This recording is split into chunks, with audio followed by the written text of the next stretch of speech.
Bonjour, aujourd'hui l'équipe de Kuji consacre une émission à un monument qui nous est très cher, l'AFOL, qui aujourd'hui est à l'abandon. Donc bonjour Monsieur Pascal Hébert. Bonjour Ludo. Merci de nous accueillir aujourd'hui donc à l'AFOL. Alors si je ne me trompe pas, vous êtes le directeur responsable de l'AFOL alors? Alors très exactement, mon titre c'est que je suis secrétaire général de l'AFOL, c'est lié à l'histoire de l'AFOL. Et la petite histoire c'est qu'en fait je suis donc dirigeant, l'équivalent d'un directeur de la structure, mais je viens du conseil d'administration, j'étais administrateur avant pendant des années de l'AFOL. D'accord. Ça fait combien de temps maintenant que vous occupez ce poste-là alors? Alors je suis donc à cette fonction-là depuis 2 ans et j'ai été auparavant président de la structure pendant 3 ans et j'ai été administrateur depuis 2005. Ce qui s'est passé à l'AFOL, c'est que l'AFOL a failli mourir au début des années 2000 parce qu'il y avait trop de dettes et elle a failli fermer définitivement ses portes. Et en 2004, sous l'impulsion d'une femme qui s'appelle Catherine Poedi, il y a eu toute une nouvelle équipe d'administrateurs qui est arrivée. Moi, j'en ai fait partie de cette équipe-là. Et donc, moi, je suis arrivé dans la structure en 2004. Et je suis vraiment à ce poste de direction depuis 2010. Pour la petite histoire, la FOL, ça remonte à combien de temps maintenant? Alors la FOL date de 57 ici en Nouvelle-Calédonie. Elle a été créée en 1957, donc c'est vraiment une vieille dame, c'est une des plus vieilles associations. La FOL en Nouvelle-Calédonie a fait énormément de choses très différentes, depuis les centres aérés et les colos avec Plage 1000. Ah, également ça. Plage 1000 c'était la FOL. Elle a fait tout ce qui était transport scolaire, tout ce qui était les cantines pendant plus de 20 ans. Elle a fait tout ça. Elle a participé à l'époque au festival, aux Jeux sportifs là, du Pacifique. Elle a eu différents endroits dans différents quartiers de Nouméa où elle a eu plein d'activités très différentes au niveau artistique, au niveau artisanal. Ok, ben donc là on arrive dans l'antre de la FOL, c'est-à-dire le lieu où il y a toute la technique. Les backstage. Les backstage, le lieu où il y a toute la technique. On va allumer la scène. C'est impressionnant d'être ici. Donc là, on a toute la scène de la FOL qui est juste ici.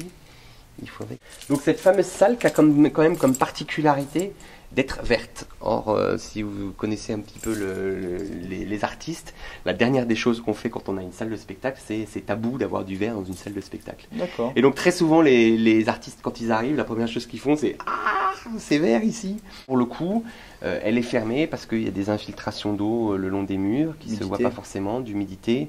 Et notamment, il y a des circuits électriques qui sont pas loin des infiltrations d'eau.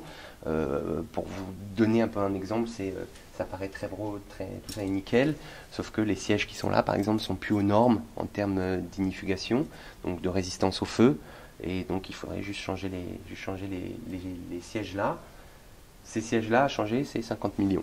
Donc le cinéma est arrivé en Nouvelle-Calédonie, ça a été le premier cinéma la FOL, et il y a plein de gens venaient ici, donc avec ces grosses machines qui permettaient de mettre des grosses bobines, et qui sont en fait tellement lourdes aujourd'hui et tellement grosses qu'on peut même pas les enlever. En fait, si on faisait des gros travaux, on le ferait, mais ça a un tel coût d'enlever ça, c'est des machines de musée. Et ça rappelle vraiment toute cette époque que tous les gens rappellent, hein, et ici, c'est mais j'ai vu tel film, mon premier film que j'ai vu, je me souviens, on venait le jeudi après-midi, on venait voir des films ici. En fait, cette salle, elle est fermée suite au cyclone Vania, qui est passé en janvier 2010, et donc avec les infiltrations d'eau, on a dû tout fermer pour des raisons de sécurité. Donc là, par exemple, effectivement, là pour vous, c'est vraiment là l'histoire de la FOL, elle est là, avec tous ces grands artistes, Boujna, comment il s'appelle, Bienvenue chez les Ch'tis, tous ces gens-là qui sont Bernard Lama, enfin tous ces gens qui sont passés à un moment. Guy Montagnier qui est décédé, je crois maintenant, non? Qui ça? Guy Montagnier. Oui, Guy Montagnier aussi qui est décédé. Là, c'est Anne Romanov, je crois. Enfin, on voit, et là, c'est encore ça, c'est ceux dont on a la photo, mais on a un livre là-haut, un livre d'or de tous ces gens qui sont passés ici. C'est vraiment la grande époque de la FOL. C'était la seule scène en Nouvelle-Calédonie. Ouais, là, voilà, vraiment. Là, on a la totale.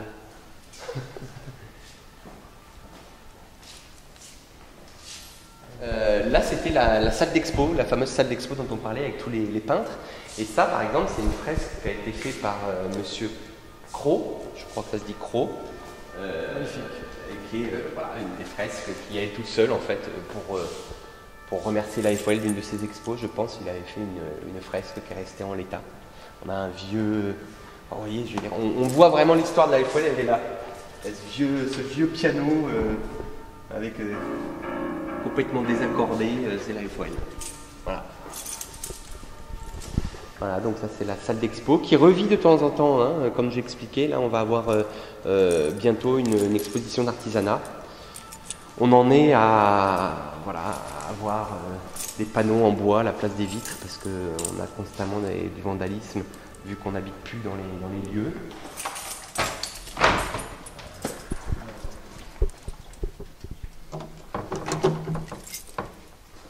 Voilà, donc là, bon, on voit pas malheureusement. C'est l'état de la FOL.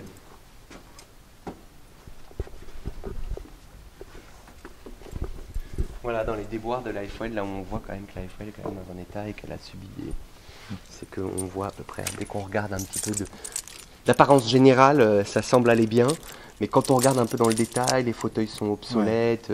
Voilà, c'est dans un état comme ça. La plaque, bon, je peux pas vous la montrer parce qu'elle flash, mais il y a une des plaques du plafond un jour qui est tombée pendant une nuit. Avec la mairie, c'est l'entretien des abords de la FOL, parce que la FOL a fait le choix de laisser ce site ouvert à tous les Nouméens. C'est ce qu'on voit avec les petits jeunes qui sont là-bas, mais tous les gens qui viennent manger, regarder la vue le soir.